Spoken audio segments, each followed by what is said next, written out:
Salut, c'est Trado. Je vous propose la mise à jour de l'indice parisien et d'une autre action ce soir, Forestia. Alors, l'évolution du jour montre finalement que les repères techniques et graphiques que nous avons sont effectivement le terrain de bataille des intervenants. On voit qu'au plus bas de la séance, nous sommes venus rebondir sur le bas de la fourchette d'Andrews ocre ici, qui effectivement a servi de support. On a inscrit un léger plus bas par rapport à celui d'hier, mais comme hier, à l'approche du bas de la fourchette d'Andrews ocre, nous avons rebondi.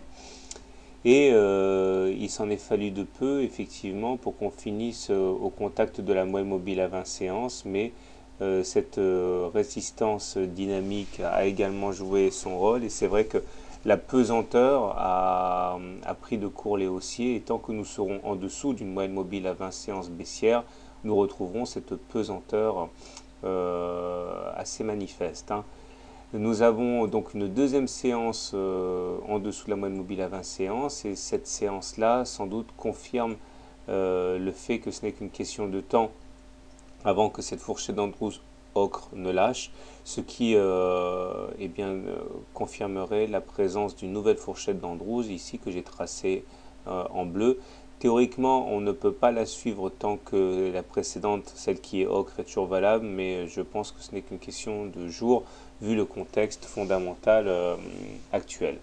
Alors, de la même manière, si on rebondit, eh bien, il faudrait passer au-dessus du haut de la fourchette d'Andrews bleu, c'est-à-dire au moins les 3100 pour éloigner la perspective de rotation à l'intérieur de cette fourchette d'Andrews bleu qui pourrait effectivement nous amener beaucoup plus bas.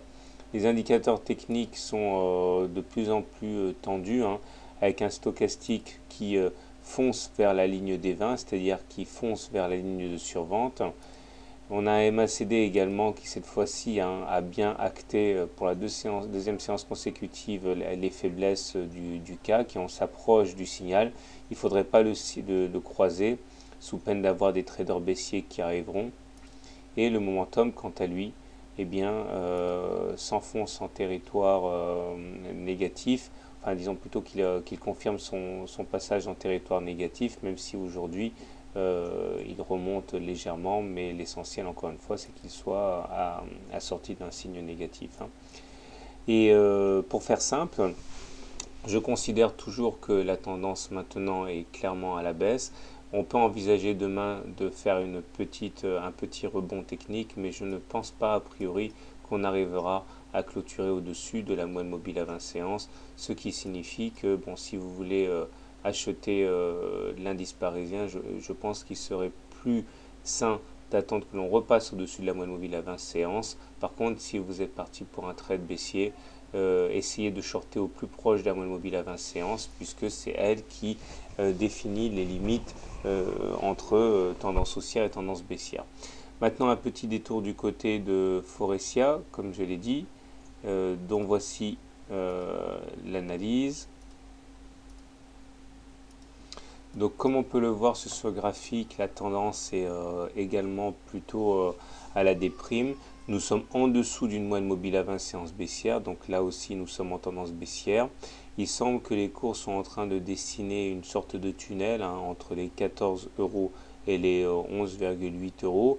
On peut s'attendre à une réaction haussière aux alentours de 11,8, 11,9, ce qui correspondrait à la fois au contact avec la médiane de la fourchette d'Andrews noir, la Bollinger inférieure et la résistance horizontale. Donc on devrait avoir un mouvement brutal sur ces niveaux-là, mais avant on devrait normalement aller les chercher, hein. C'est 11,8, 11,9, ça me semble plutôt inévitable.